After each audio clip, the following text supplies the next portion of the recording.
ప్రభునందు ప్రియమైన దేవుని బిడ్డలకు మన ప్రభు అయిన యేసు క్రీస్తు నామున శుభములు కలుగునుగాక. ఈ యొక్క దినమందు దేవుని యొక్క వాక్య ధ్యానం కొరకు పరిశుద్ధ బైబిల్ గ్రంథం నుండి 2 పేతురు 3వ అధ్యాయము 14వ వచనము నుండి కొన్ని వచనాలని ధ్యానం చేసుకున్నట్టుకు ప్రభు మనకు సహాయము చేయునుగాక. ఆమేన్.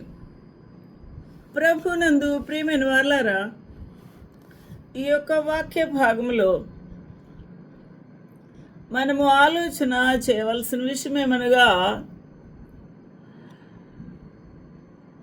వీటి కొరకు కనిపెట్టువారు.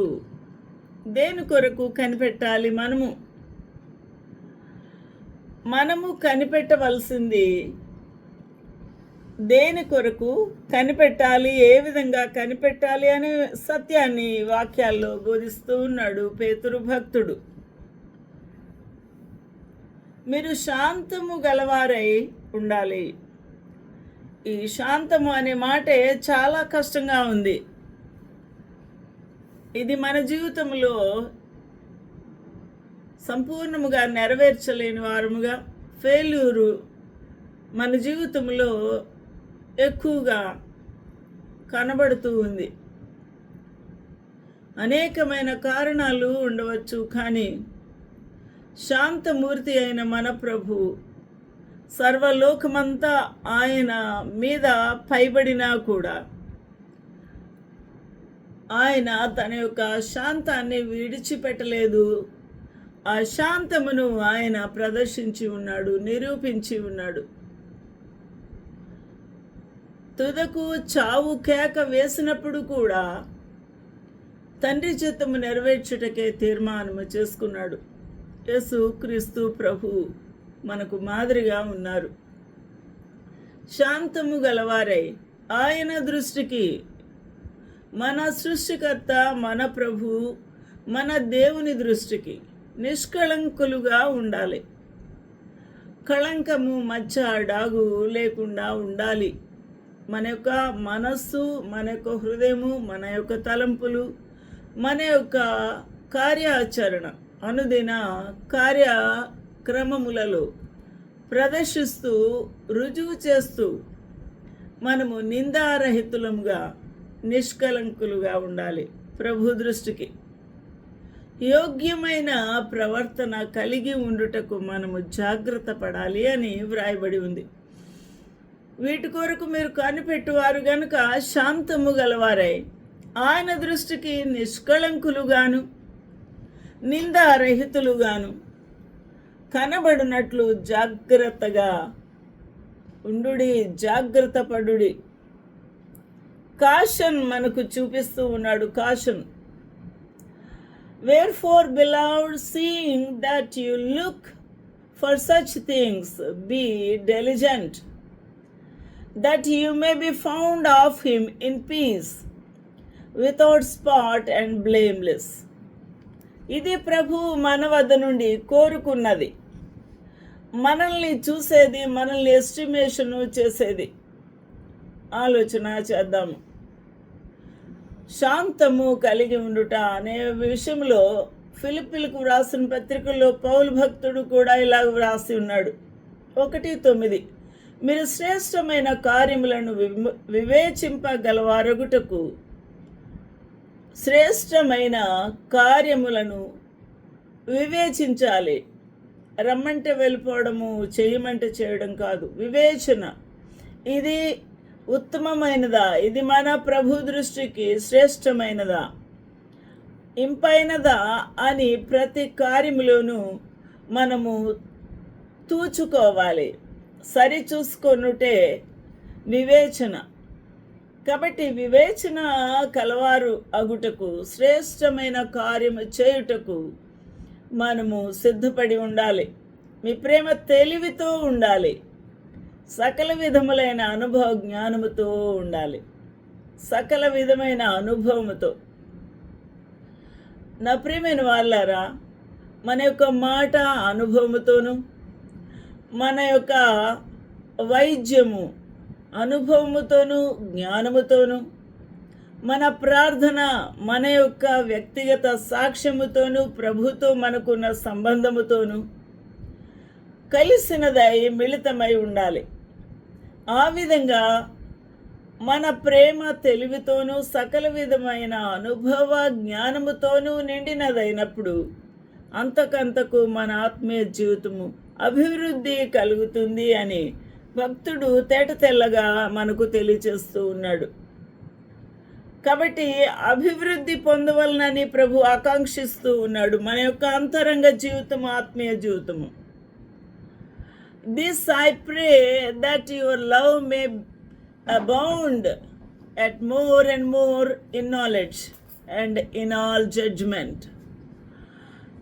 ఈ విషయంలో మనము ప్రత్యేకమైన అనుభవ జ్ఞానము సంపాదించుకొని వివేచన పూర్ణులమై ఉండాలని ప్రభు యొక్క వాక్యము మనతో మాట్లాడుతూ ఉంది. తెస్సలోనికైలకు వ్రాసిన మొదటి పత్రికలో 3:13 ఈ విధంగా వ్రాయబడి ఉంది, మేము మీ ఎడల ఎలాగూ ప్రేమలో అభివృద్ధి పొంది వర్ధిల్లుచున్నాము. పౌలు భక్తుడు ఆ యొక్క తెస్సలోనికైల సంఘమునకు మాదిరిగా ఉన్నాడు. అందువలనే ఆయన మీ ముందు లేకపోతే మీ ఎడల మిమ్మల్ని మేము ఏ విధంగా ప్రేమించుచూ ఉన్నాము, ఏ విధంగా ప్రేమలో అభివృద్ధి పొందుచూ ఉన్నాము, ఏ విధంగా మా జీవితం మీ ముందు పెట్టి ఉన్నామో అని వ్రాస్తూ ఉన్నాడు. అలాగే మీరును ఒకని ఎడల ఒకడు మనుషులందరి ఎడల ప్రేమలో అభివృద్ధి పొందాలి అని ప్రభు యొక్క వాక్యం మనతో మాట్లాడుతుంది. ఆ విధంగా వర్ధిల్లాలి. ఆ విధంగా మీరు ప్రభు యొక్క కృపలోను ఆయన యొక్క ప్రేమలోను ఆయన దయలోను అభివృద్ధి పొందాలి అని ప్రభు యొక్క వాక్యం మనల్ని గద్దిస్తూ ఉంది. హల్లెలూయా. దేవునికి మహిమ కలుగునుగాక. తెస్సలోనికైలకు రాసిన పత్రికలోనే 5వ అధ్యాయము 23వ వచనం చూసినప్పుడు, సమాధానకర్తయగు దేవుడే మిమ్మును సంపూర్ణముగా పరిశుద్ధపరచునుగాక. మన జీవితాన్ని పరిశుద్ధపరచుటకు, మన జీవితాన్ని కడుగుటకు, మచ్చ, డాగు, కళంకములు ఏమైతే మనల్ని చెరిపివేస్తున్నాయో వాటన్నిటిలో నుంచి ఆయన పవిత్రపరిచినట్టుగా మనము సంపూర్ణముగా అప్పగించుకోవాలి.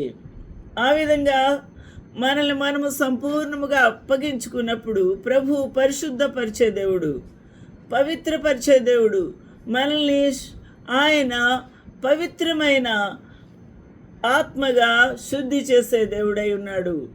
పరిశుద్ధమైన రక్తము ప్రతి పాపము నుండి మనల్ని విముక్తి చేస్తుంది, పరిశుద్ధపరుస్తుంది. ఎప్పుడు మనం ఒప్పుకున్నప్పుడే.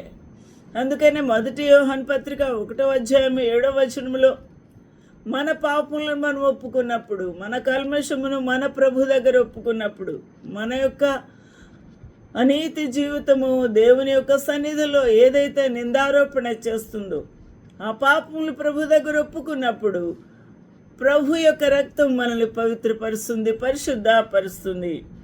కాబట్టి అప్పుడు మన ప్రభువైన యేసు క్రీస్తు రక్తము మనల్ని పవిత్రులనుగా చేయను. 1 యోహాను పత్రిక 1వ అధ్యాయం 7వ వచనములో వ్రాయబడి ఉంది.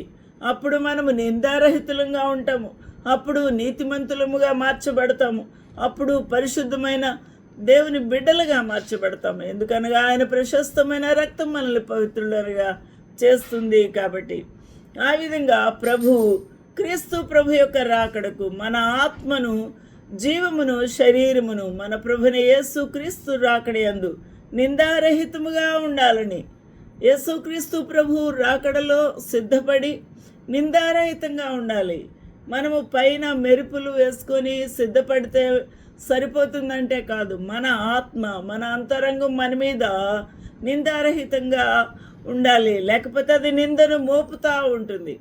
మనసాక్షి కల్మషము లేకుండా అనేకసార్లు ఈ యొక్క వాక్యం మనల్ని గద్దిస్తూ ఉంది. అందువలన నిందారహితముగాను సంపూర్ణులుగాను ఉన్నట్లు కాపాడబడునుగాక. The very God of peace sanctify you wholly, and I pray God, your Holy Spirit and your soul and body be preserved blameless unto the coming out of Lord Jesus Christ. యేసు క్రీస్తు ప్రభు యొక్క రాకడలో మనము నిందారహితంగా ఉండాలి. మనము ఆయన యొక్క సన్నిధిలో మన మనస్సాక్షి మన మీద నేరారోపణ చేయకుండా ఉండాలి. నిష్కలంకమును నిందారహితంగాను ఉన్న మన జీవితాన్ని ప్రభు అంగీకరిస్తాడు. ఈ ఉదయకాల సమయం ముందు మన జీవితం ఏ విధంగా ఉందో మనల్ని మనమే పరీక్ష చేసుకోవాల్సిన ఈ యొక్క సమయము ఆసన్నమైంది. అందువలన 1వ అధ్యాయం యాకోబు పత్రికలో 27వ వచనములో ఏ విధంగా మాట్లాడుతున్నాడు? ఇహలోక మాలిన్యము తనకంటకుండా తన్ను తాను కాపాడుకొనుటయే దేవునికి ఇష్టమైనది. అది నిష్కళంకమైన భక్తి.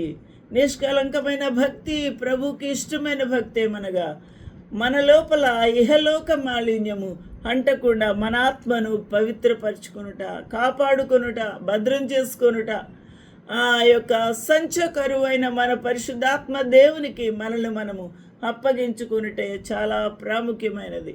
నా ప్రియమైన వారలారా, ప్రభు యొక్క సన్నిధిలో నిజమైన భక్తి ఏమనగా దిక్కులేని పిల్లలను, విధవరాండ్రను వారి ఇబ్బందుల్లో పరామర్శించుటే దేవునికి ఇష్టమైన పని. ఈరోజున ఆలోచన చేద్దాము. ప్రభు ఇంత అద్భుతమైన ఈ యొక్క వాక్య భాగమును మనకిచ్చినప్పుడు ప్రభు యొక్క సన్నిధిలో మన జీవితాన్ని సరి చేసుకుంటూ, ప్రభువా నీ యొక్క సన్నిధిలో పవిత్రమైన జీవితము, కళంకము, మచ్చ, డాగు లేని జీవితము నాకు అనుగ్రహించుమని అడిగితే ప్రభు మనకు శుద్ధి చేయుటకు, పవిత్రపరచుటకు ఇష్టపడి ఉన్నాడు.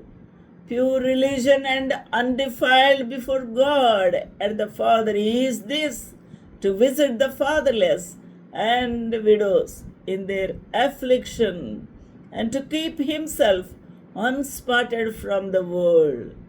ఈ రోజున మచ్చ, డాగు, కళంకము లేని ఈ యొక్క ఆత్మను ప్రభు సన్నిధిలో నిలబెట్టవలసిన వారంగా ఉన్నాం. అందువలనే ప్రభు ఏమన్నాడు? ఆయన యొక్క రాకడయందు, యేసుక్రీస్తు రాకడయందు నిందారహితముగాను సంపూర్ణముగాను ఉండునట్లు కాపాడుకొనుగాక. ఎవరు కాపాడుతాడు? పరిశుద్ధాత్మ దేవుడే మనకు ఆ యొక్క కాపుదల అనుగ్రహించి మనల్ని భద్రపరిచే దేవుడై ఉన్నాడు. ఆయన మన ఆత్మకు సంచకరువు అయి ఉన్నాడు. అందువలన మనల్ని మనము ఇష్టపడి ప్రభు యొక్క కాపుదల కొరకు, ప్రభు యొక్క నడిపింపు కొరకు, ఆయన మనల్ని సంపూర్ణంగా తన స్వాధీనంలో తీసుకొనుటకు మనల్ని మనం అప్పగించుకున్నప్పుడు ప్రభు యొక్క రాకడలో మనము నిష్కలంకంగాను నిందారహితంగాను ప్రభువుకి ఇష్టమైన పాత్రలుగాను మనము నిలబడగలము. ఆయన మనల్ని అందుకుంటాడు, అంగీకరిస్తాడు. అట్టి భాగ్యం ప్రభు మనకు అనుగ్రహించును గాక. ఆమేన్.